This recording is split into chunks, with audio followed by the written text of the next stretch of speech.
Here is a beautiful image of Alex Gleason's 1892 New Standard Map of the World that was on projection at Modern College in Blackheath, England.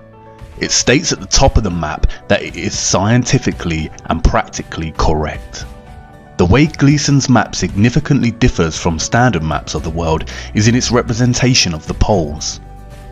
As you can see by comparison with a conventional world map, the primary difference in Gleason's map is that the North Pole is actually situated in the centre of the Earth, and upon first glance the South Pole, or what is known as Antarctica, appears to be missing.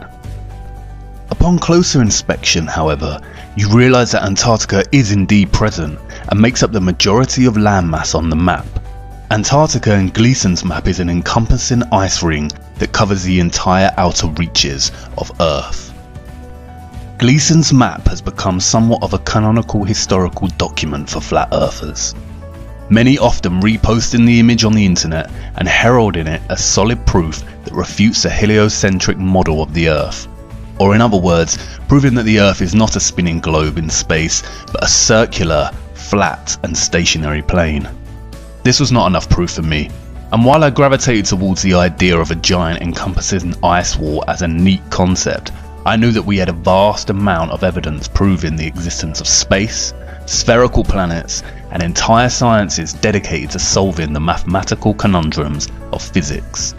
I mean, we landed on the moon, for God's sake. Surely if the Earth was flat and stationary, then somebody would have realised by now. These brave souls did the unthinkable. They flew to the moon, they landed, took their first cautionary steps and planted the American flag. NASA sent multiple crews to the moon on subsequent Apollo missions. They even managed to film Apollo 17 leaving the moon. Stage pushed. Mission arm is S. Okay, I'm going to get to Pro. 99, proceeded, 3, 2, 1, ignition. Right away, Houston. Vector grid. But wait, hold on. If this is footage of the crew leaving the moon and making the journey back to Earth, then who did they leave behind to film their craft take off? And wait, don't you think those colourful emissions on takeoff look kind of fake? I haven't seen any subsequent rockets produce these sort of dazzling colours, and I suppose they did admit that they had lost all their data from the mission. But maybe that was just coincidence. I started looking into NASA a bit more closely, and what I found was shocking. I can say with certainty that NASA is indeed lying to the world, and has been lying ever since its founding in 1958. But don't take my word for it. Sometimes you can't tell people the truth, you have to show them. So let me show you. Buckle up and sit tight, because Houston, we have a big problem. Okay, well, there's a big problem with the blue marble, and I'm going to zoom in here and show you what the problem is. These are all composite images where they are really not very good at Photoshop because they're using the Photoshop clone tool to replicate clouds. This cloud is a copy of this cloud. See the formations? They're identical formations. These right here, side by side, side by side. See this kind of W looking shape right here, replicated right here. This cloud is exactly the same as that cloud. You know, same clouds right there, and same thing on the other side of the world. They got the same thing going on. They got careless. Here, look, 1, 2, 3, 4, 5 of the same formations replicated right there. These two replicated, same exact formations right here. This right here is clone of that right there. I mean, really? So you're telling me that we could take pictures of Jupiter and Saturn, huge, massive planets, and now we're out going to Pluto, but we don't have one legitimate picture of the Earth from space that's not a composite? Click on this picture right here. Supposedly the same mission, same guys that took the picture of the most famous picture of our Earth. I'm going to do save image as, and let's see, Apollo Moon, let's call it Apollo Moon 17. And I'm going to open that in Photoshop. And if those of you think this technical difficulty was planned and think I'm scamming you, go do it for yourself. Because you're going to find the exact same thing. I got nothing to hide here. This is live on the air, okay? I'm going to zoom in on the Earth in Photoshop. You see the Earth? Go to Image, Adjust, Levels, and I'm going to And the levels over here. And I'm going to bring the levels up. Uh-oh. What is that? Why is there a square box around the Earth allegedly taken from the scientists on the moon in Apollo 17? And people wonder why I don't trust NASA. That's why I don't trust NASA. Just another example of NASA faking space. Take a look here at this supposed image of Jupiter. Nothing more than CGI fakery. The supposed auroras towards the north. Let's take a look here again at NASA's official website, where it states Hubble captures vivid auroras in Jupiter's atmosphere. Here's the problem. The date of June 30th, 2016. Now take a look at this. Another so-called official image of Jupiter. This one's from back in 2014. You see the problem here? Now let's take a closer look at the supposed two images provided from NASA of Jupiter. Here's the problem again, 2016, 2014. What's the difference here? Well, the difference is they added the supposed auroras on the north, and this is nothing but a Christmas tree. Give me a break. Take a look here. I mean, all the clouds are in the same exact position. Just the 2016 image is a bit, I would say, darker. It's a bit lighter in 2014. Here's a side-by-side. People can't see what's taking place here with NASA. Nothing more than fakery. I mean, give me a break. This is a complete insult. You have a brain in your head. And you can tell it's real because it looks so fake, honestly.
It became instantly clear how they do it. And it's just video game technology. Now, if you're part of the Geek Squad or the techie crowd, well, then you already know about this technology. And so let's get to the video that caught my attention, and you will see the same things that I saw. Let's watch. We have to introduce the concept of freefall. So let's use this model of the Earth. And let's enlist the help of a friend, Taxi. You might know her.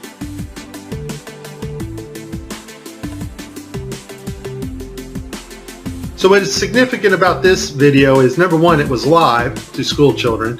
Number two, we have this stuffed animal that is transitioning in on another video channel. And the actor is able to reach up and grab this doll in real 3D space and manipulate this doll with their hands. And so the only way you're going to pull that off is with one technology. And that technology is virtual reality. More importantly though, something called augmented virtual reality. This is taking the objects in 3D space from a virtual reality world and putting them in our world on another screen, which we can see, manipulate, and touch with virtual reality contacts or glasses.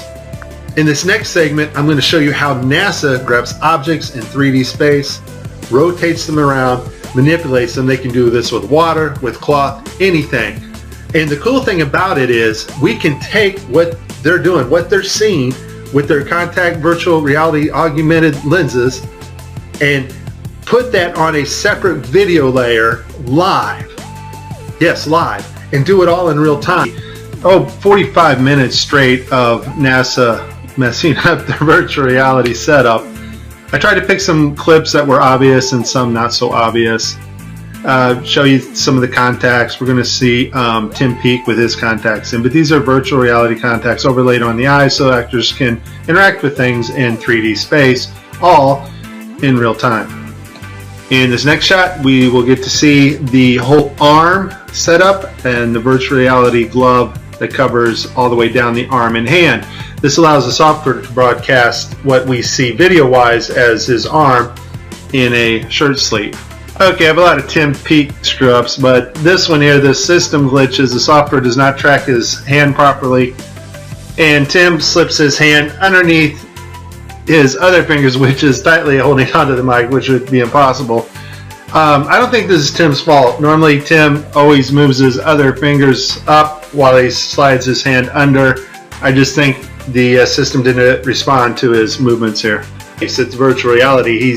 They're wearing augmented contact lenses so that they can interact with these 3D objects. Now, in this scene, the guy on the left in the green shirt, he thinks he sees an object in 3D space that's being broadcast to him.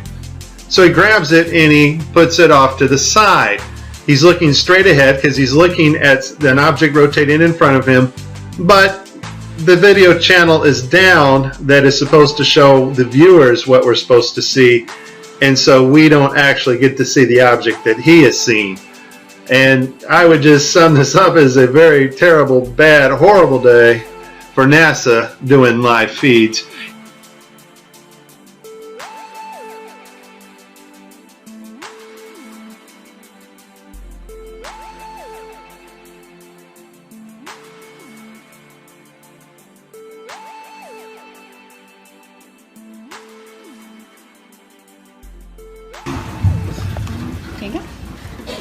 So many times during spacewalks outside the International Space Station, we can see air bubbles rising up. Can you touch on how there are air bubbles in space? Can you be more specific? Air bubbles? So yeah, like a lot of times during the footage, the NASA footage, you can see bubbles coming up out of the helmets or kind of from underneath you. How do you explain bubbles in space? Yeah, I'm not sure exactly what you're talking about. Now sometimes you get water in the helmet, and it's either from sweat or from the cooling garments. And in some of my spacewalks, I had like water in the helmet. Not like I was going to drown in the helmet, but just little bits of water probably came from sweat. Often on the outside of the space station, you'll liberate little pieces of, it's a really harsh environment out there, and the outside of the space station gets beat up pretty good. And sometimes, you'll see just little flecks of paint or something that you might have disrupted floating away from the suit. And, that's generally what that is. I've never seen any kind of air bubble anywhere. Yeah. Could it be that you're filming in an underwater pool and you're not really out there?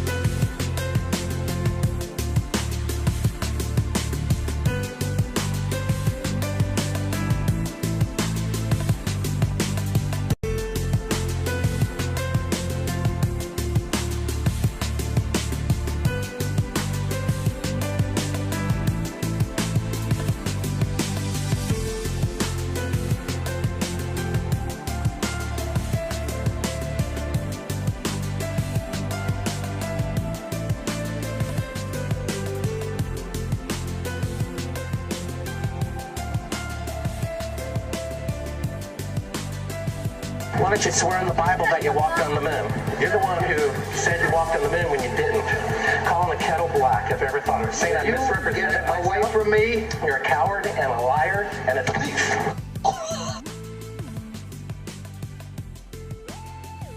And then there is this. Official NASA research into the dynamics of an aircraft that would function over a flat and non-rotating Earth. A flat and non-rotating Earth.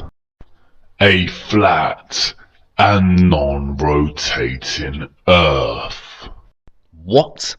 I know NASA has a tremendous multi-billion-dollar budget, but why would the organisation waste funding research for an aircraft that functions over a flat and stationary Earth?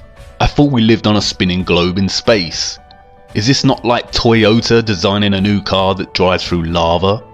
It would never be used and would be a tremendous waste of money. This is all fun and games until you really start to ponder NASA's lies. Why would the biggest space organisation, whose vision statement on their website claims that it is their goal to discover and expand knowledge for the benefit of humanity, lie? And where exactly does their multi-billion-dollar annual budget go? In the last 5 years, NASA's total annual budget between 2016 and 2020 totals over a whopping $100 billion. Why would they commit such fraudulent actions if they want to benefit humanity with their understanding and exploration of space? And if we cannot trust the most famous of all space organisations to give us the truth, then is the Earth really what we've been led to believe it is? And then I remembered the 1959 United Nations Treaty, which prohibits and regulates all global activity on the continent of Antarctica and ensures that the continent belongs to no nation. With Gleason's map in mind, I started to wonder whether Antarctica was really what we had been told it was. Was it really a freezing white untouched paradise where, as Sir David Attenborough shows us, penguins play in the snow? Could it really be a huge ice wall encompassing the entire Earth? And then something dawned on me and stopped me in my tracks. How did I not notice? It was staring me in the face the whole time. Gleason's map. Hidden in plain sight in the United Nations logo. Look, the North Pole is at the centre just like Gleason's map. And why is Antarctica missing? Or is it? Upon closer inspection I realised that the logo was framed in a circular laurel. I know from ancient Greek mythology that the laurel leaf came to symbolise Apollo. Apollo again, just like the moon missions. In ancient Rome the laurel was not permitted for profane uses, and lighting it at the fires of the altar was strictly forbidden. And I knew from the treaty that the UN had strictly forbidden Antarctica from being explored and exploited. Was there a message in this? I started digging, and then I realised that not only did the United Nations have this logo, but also the International Maritime Organization, the International Civil Aviation Organization, and the World Health Organization. The Maritime Organization polices the seas, and the Aviation Organization polices the skies. The World Health Organization controls all health and disease communications and guidance for the world, much like it has during the COVID-19 pandemic. Did the UN's military really police Antarctica with the maritime and aviation, or is it just an arbitrary treaty honouring the last unspoiled place on Earth?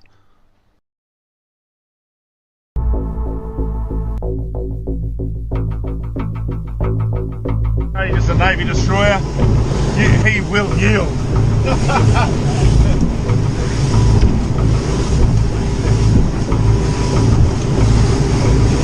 He'd be thinking, that cheeky better not cross my bow. Yeah. Stop, Josh. They take it seriously. What did they say?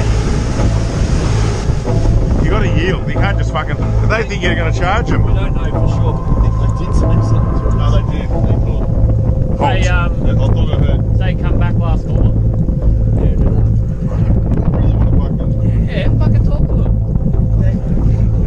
Actually going around. He's turning. Stop. He's turning. He is actually turning. He said about the ship yesterday. No, he is turning. Fucking hell, what have we done now? It's turning, Josh. Just sit still. He's slowed down, has he? Yeah, he's really slowed down. No doubt we were in trouble. What for? It's coming to us. It is coming to us. He's got the shits because... This is Warship Hobart, channel 16, over. 16. Yeah.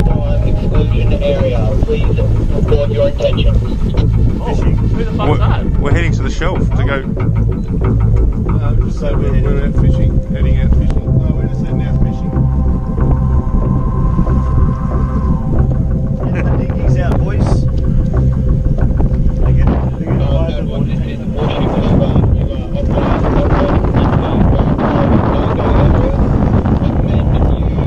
operating the area immediately.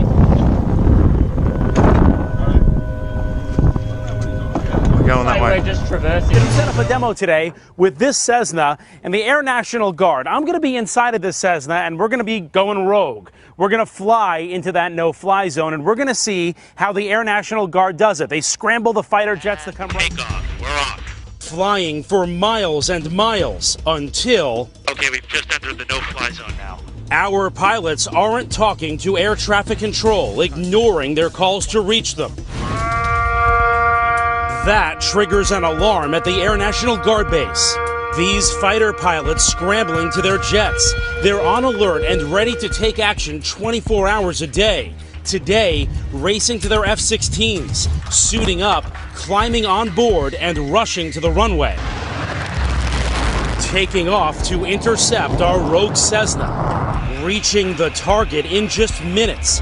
This is the view from the F-16. That's my Cessna right there. Intimidating as you would think it would be. Look at that fighter jet. He's right off our wing. Another F-16 swooping in on the right, calling us on aviation frequencies. You have been intercepted. If you hear this transmission, acknowledge the radio call and rock your wing. He wants us to identify ourselves. We're a rogue aircraft, remember, for this demonstration, so we're not going to respond at all and see what this fighter jet... You are ordered to turn to the northwest. The fighter jet giving us one last warning. After all of this, the pilots still won't listen. The plane won't leave the airspace. Will you shoot them down? If required, we'll execute the rules of engagement per the commander of the North American Aerospace Defense Command. And yes, we would do that. Shoot the plane down. If it meets the rules of engagement, yes, we would, to defend the airspace. Why are they policing the parameters of Antarctica in such a vigilant way? Surely they are just protecting the penguins and seals that we've seen so often in Planet Earth and Frozen Planet documentaries.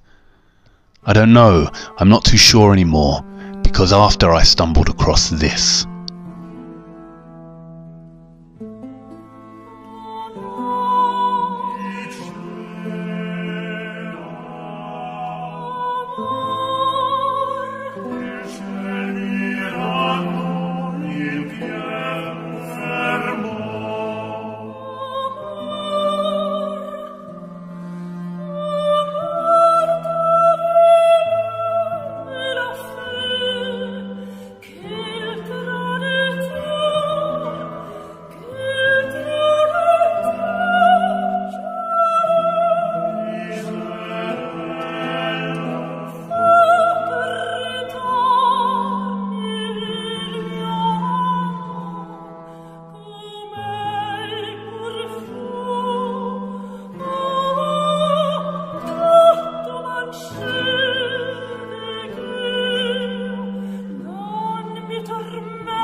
A giant ice wall, stretching for what seems to be hundreds and hundreds of miles.